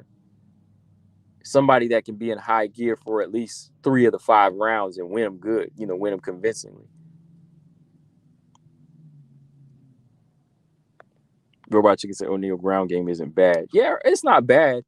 A little sloppy, but it's not bad. Like, yeah, I never say it's bad, but I just need to see it perfected before I say she's like number 1 rookie. Yeah, so let's see. We talked about Valentina a little bit, and of course, we've been on here longer than I said. Valentina, we talked about her. Yeah, so activity-wise, I might see her fighting twice next year. I'm leaning towards like Taylor Santos. The choice is either going to be Taylor Santos, Andrea Lee, and maybe a Jennifer Maia rematch at most. Like, that's what I think. It's going to either be those 2 out of 3 of those fighters. And Erin, yeah, to me, Erin is definitely one of the rookies to be on the lookout for. I guess, her just going 2-0, they can't rate her as high as like Manon and like Casey O'Neill. But to me, I still think Manon is number 1. Like, to me, Manon is number 1. The Beast got 3 wins this past year. I know it's just the fact that she finished all of hers. That's why they picked her. But I just look at the competition of Manon and I say I think she's number 1 in my opinion. Yeah, I just do. Let's see. TJ says Zapatella Del Boni 2. Oh, we definitely ain't gonna miss that. We definitely ain't missing that card. It's on a Wednesday, but we ain't gonna miss that card. Brian said Casey and Erin need to lose in order to grow. Right now, they think they're a little highly of themselves. Well, Erin's already lost before. And she's had some close fights. That's why she's gotten better. Now, Casey, on the other hand, at 8-0, she could stand to get some growth, but Erin's already lost before, and I thought she won that fight. I thought it could have went her way against Tracy Cortez. Brittany Cloudy came close to beating her. You could argue that Brittany Cloudy beat her because that was a close fight.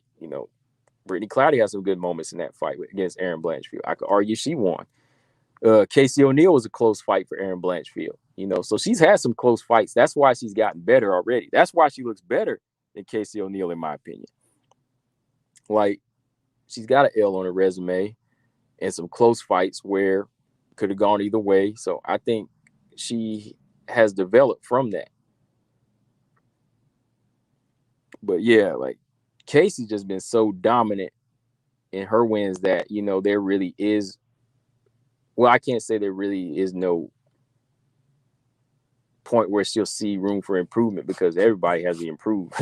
Higher the competition gets, you got to improve. Robot Chicken said Gatto's his number 1. I won't say Gatto's my number 1. Gatto's not my number 1.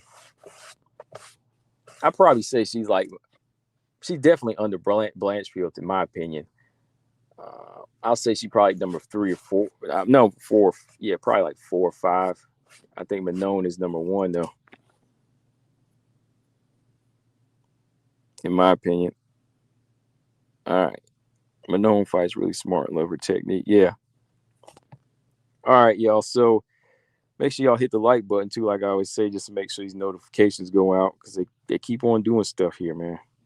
Keep on doing stuff to the channel. All right, y'all. So what else we got? before I go, what else do y'all want to talk about as far as fights? What do we talk about before I go here?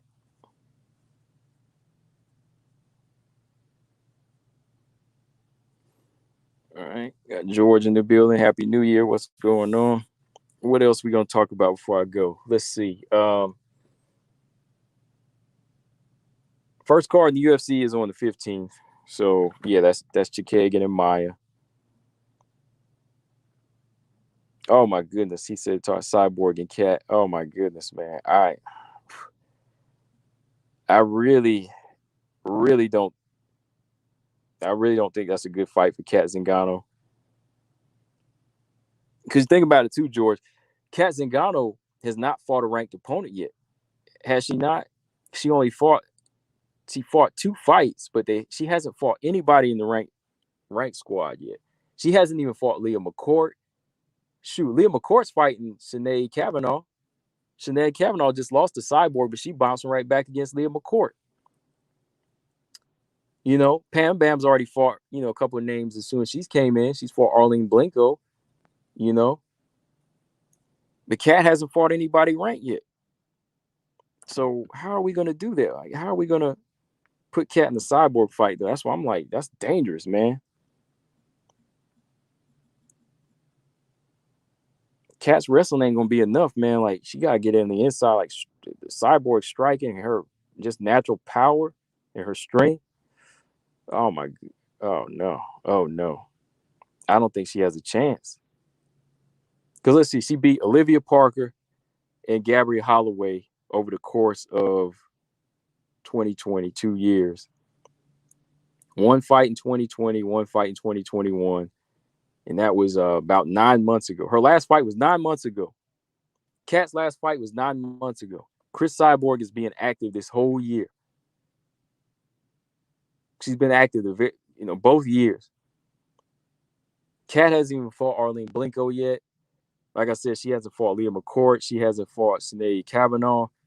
She hasn't fought Pam Bam. She hadn't even fought Jessie Mealy. Who else is in there? Janae Harding. There's a Janae Harding out there for her. So I don't think Kat is ready for that, man. Kat Kat probably gonna have to go, man. I mean, if she take this last fight, I think it probably will be her last fight. I'm just saying. And I'm not being funny. I'm just saying, like, that's how I think that fight might go because that's her end game. I mean, what do you... Brian Segato is below Aaron, and Gatto has the best Aaron. What's he? Gatto is below Aaron, and Gatto is the best Aaron of all 4. She's the better of all 4 of them. You're saying Gatto is the better of the 4.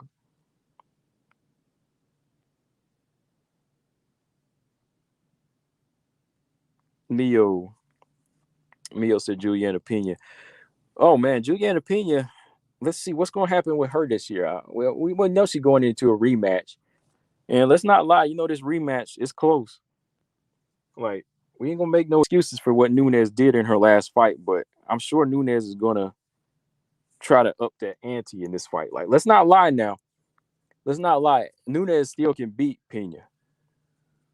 Pena might have her number to a certain extent, but Nunes, she can still come back. Like, Nunes has enough tools in her to beat Juliana Pena in a rematch. But I'm going to say it's 50-50.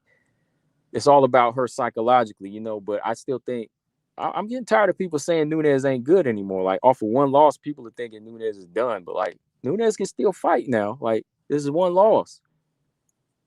I'm seeing people saying, oh, man, like, this style plays into it. But Nunes can still switch gears. Like, Nunes has other tools. Like, why do you think she's two-division world champion? Nunes can still switch the game up and pull off a win. I mean, if Pena continues to work the way she's working, then it's just going to be a good fight. You just got to admit that. It's still going to be a very competitive fight.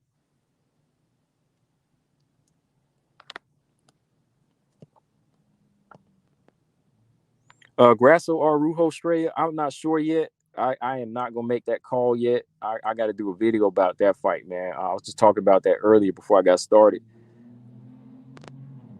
I can't say yet. I really can't say yet. TJ said the people who want to see Cat fights Cyborg. Cyborg should have to pay her medical bills for the rest of her life. Damn. George said Arlene should fight Leah. Yeah, that would be a good test for Leah. Leah McCourt versus Arlene Blinker would be a better test for Leah. I like that fight. You know, Sinead Kavanaugh, her being the boxer and the striker, I could see Leah McCourt one just to take that fight down to the ground. But I think Arlene, her kickboxing would really give Leah McCourt a good test. Leah McCourt's gonna need some more tests before she fights somebody like Chris Cyborg. I'm just being real. Luana Carolina versus Molly McCann. Luana Carolina versus Molly McCann. I'm gonna have to go with Molly McCann just because of her activity and her boxing. She's a high work rate. Yeah, Olga Rubin should still be in the featherweight division. Olga just had 2 losses, like 2 back-to-back losses. That ain't nothing. Like Olga would still be a test for Kat, or even that would be a good fight for like Pam. Olga still had a lot to offer, man.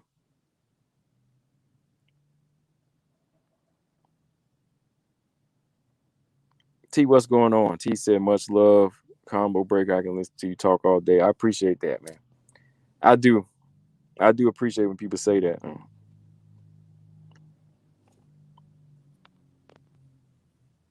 Thank you. TJ said Grasso can beat Arujo for running exactly 94 seconds, which will leave Arujo completely gassed. Yeah, just do that for one round, right? One whole round where she gasses out. I don't know if Arujo has enough power to hurt Grasso, in my opinion. Like, how many girls has Arujo really stopped at flyweight? I mean, she beat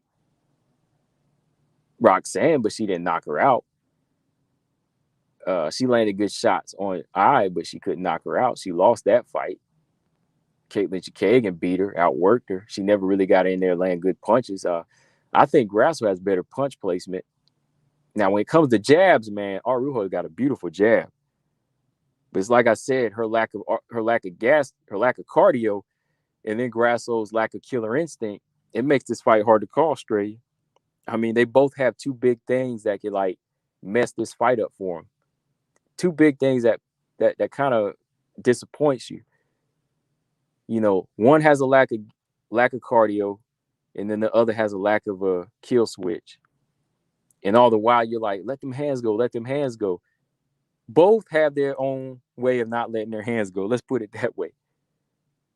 She won't let her hands go because she'll get tired, or she's too tired. She won't let her hands go because she's not trying to kill. Right? That's weird. I can't make a pick in that one yet. Meatball versus ravioli. Make the fight. I like lasagna better. Yeah, Marcus said he got meatball. Yeah, I got meatball too. But Luana, I don't know if she'll be. Oh, man, I don't know if she used them limbs like that though. Who did she knock out? I'm not looking at her resume. Who did Vivian Arujo knock out? MJ. She says she knocked out a big bantamweight. Who did she knock out? I can't. Oh, Toledo Bernardo, right? Toledo Bernardo. She knocked out Toledo Bernardo. Yeah. Stamina said, I ain't trying to see Cat fight Chris. That type of violence must not be sanctioned, not in good conscience. I agree. I get a headache when I think about that fight, man. Like, seriously, like, when I think about it, my own head starts hurting. I'm not being funny. I'm just saying, like, it does. Like, your stomach turns. Like, I get, like, a concussed type headache when I think of Cat and Chris fighting because, man, I don't think Cat has that in her to fight somebody like her anymore. I get a headache when I think of that fight. Ravioli said Meatball should handle Luana. Yeah.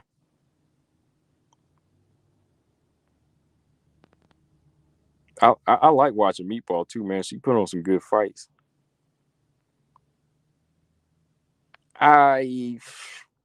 Jessica Rose Clark, I don't know if she'll beat the brakes off of Edgar. Edgar looked okay in her last fight.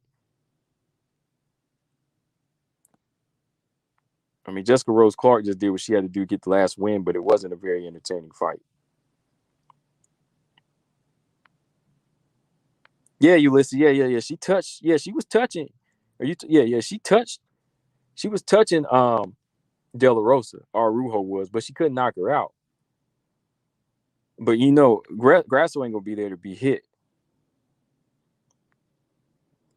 Yeah, Olga. Yeah, Olga had the visa issues. Yeah, I remember. Her and Mandy Bone was having visa issues. That's why they cut a lot of their Bellator Europe fighters at the time.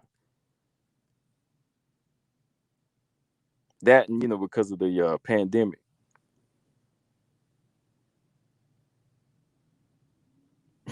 So we looking at the clock. Yeah, okay, it was Toledo Bernardo. Okay. MJ said I think Arujo will stop Grasso. Grasso is a small flyweight. I don't know if she'll stop her. I mean, she could probably beat her, but I don't know if she'll stop her. Because she's not that easy to hit. That I mean, you can hit her clean. I don't know. I just don't see her stopping that type of style, but maybe outworking her. Yeah, De La Rosa's nose was like, oh my goodness, her nose was like on red. Well, Andrea Lee did that too, so I don't know, man. We got a good calendar of fights coming up so far. Manon and Jessica I in March, and that whole card is looking good. So I'm just looking forward to what we have coming up. That's already scheduled. Don't be surprised when you see who is that always posting that. Somebody was posting Shevchenko versus Santos for UFC 272. It's not final, but I mean that's definitely a good plan. Yeah, okay. We got Chikagan and Maya on the 15th, right? Then we got Sylvania Juarez versus Vanessa Demopoulos, also on that card. Juarez already lost to Lupe Benitez, so did Demopoulos. So we got that strawweight fight. That's all they got on the women's card so far. For UFC 270, Ngannou versus Gane, we have. They got any women on this card yet?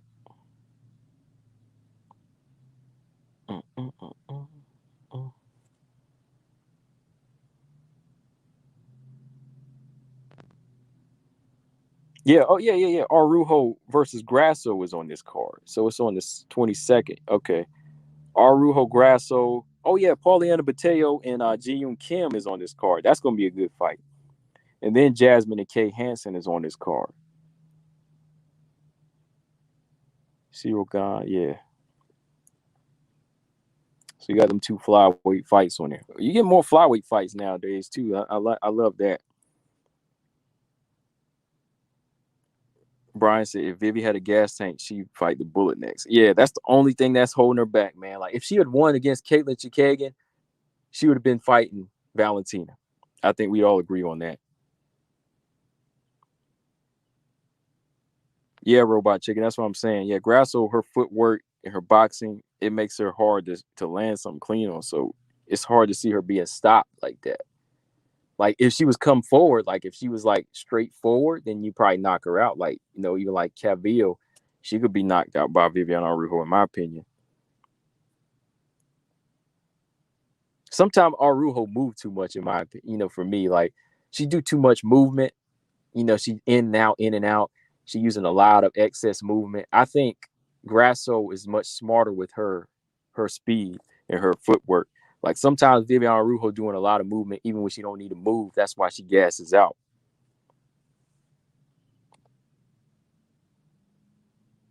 Because Caitlin Chikagian was like boom, boom, boom, boom, boom. Caitlin was just like firing off on her, kicking her to the stomach, jabbing her.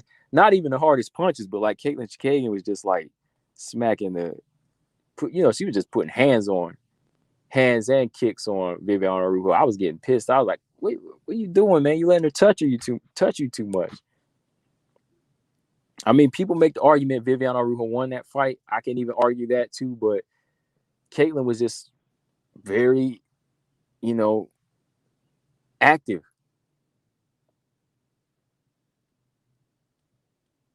Yeah, Grasso better do something though.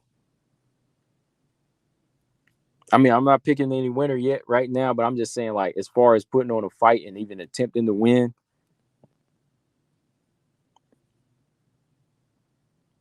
Marcus said if Vivi managed to put Grasso on the ground, and if Grasso puts up resistance, then it could spell trouble with Vivi's gas tank. Yeah, honestly, if it goes to the ground, I think that it would favor Grasso a little bit more because of her gas tank and just because of the work she's been putting in. Even like in the clinch, like if Grasso chooses to clinch on the cage, it might favor Grasso because y'all saw how she was able to clinch up and handle a big girl like Macy Barber, right? Y'all don't forget, like she handled that big girl. Like she can handle Macy Barber. Like she may be small, but like she actually put on some strength in there.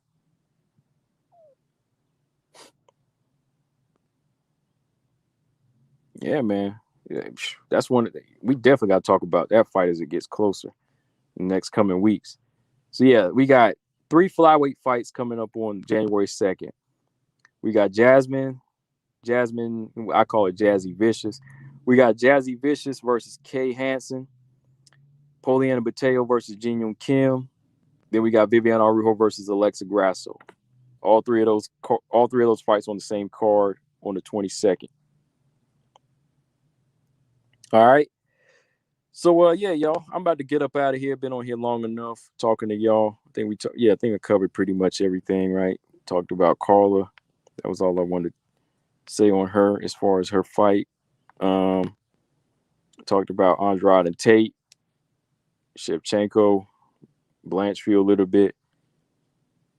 But yeah, I think them 4 right there I got at the bottom, they're probably going to be the ones that start taking over top 5, top 15, top 10 flyweights, say Santos, Blanchfield, Manon, and Miranda. Of course, Miranda's trailing right now, but let's be honest, like I said, Miranda has a lot of room to grow. Like it's like you said earlier, Brian Williams. Sometimes, some of these fighters need to lose in order to grow. And I think Miranda's that type of fighter. Like Miranda's a smart fighter, like I said, a smart person. So with a loss, I can see her growing from that. You know what I mean? Like you said, fighter got to lose to learn. So I see that type of character. I see that type of setback being a point where you can grow from it for Miranda Maverick, if that makes sense. Like she's got different things she can use in there now. Like, may not be the best at everything, but she's got a good grasp of everything to take it somewhere. You either fail or you either make it, right? And I think she can take it somewhere and make it into the top 10, within the year. Going to be a rough one. I mean, she went 2-1 and 2 this past year. She beat Jillian Robertson and robbed against Macy Barber, lost to Blanchfield. So yeah, I mean, other than that, like, I mean, I'm just saying, like, it's not like she was losing to and looking like awful. Like she just lost to a highly skilled fighter in Blanchfield.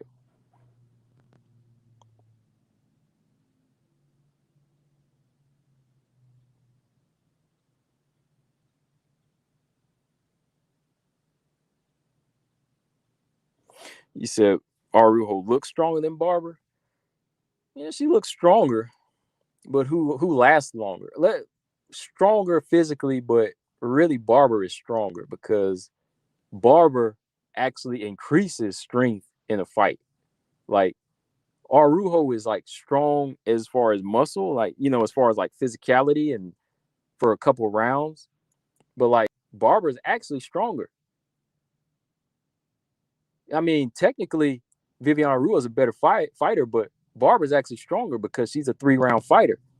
Look at strength that way. You know, that's how I measure strength. Like a fighter that can get stronger in the 3rd round, or if they can stay in the 3rd round and just like stay consistent and not lose energy.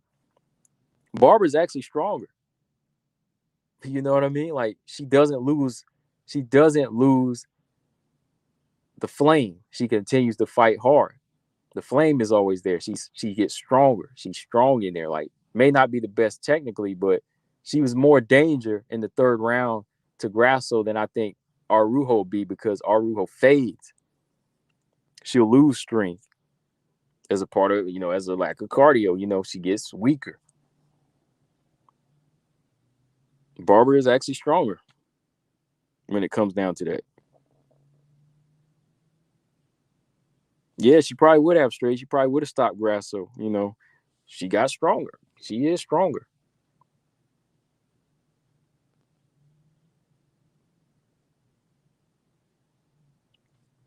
But yeah, y'all, I'm about to get up out of here now. Had a good talk today. I wanted to just get on here earlier and do a stream like I did, you know. Yeah, I got on about 3 o'clock today. I was like, let's go ahead and get it out the way.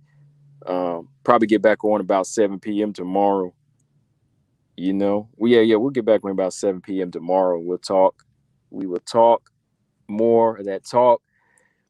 And maybe an open link or two. You know, if Two Beasts wants to come through and talk about what's next for New Year's, if you want to come on, you know, always open stamina. And of course, TJ, you know, if TJ's around, he can come on. If anybody want to come on tomorrow, I might do an open link halfway through. So yeah, y'all.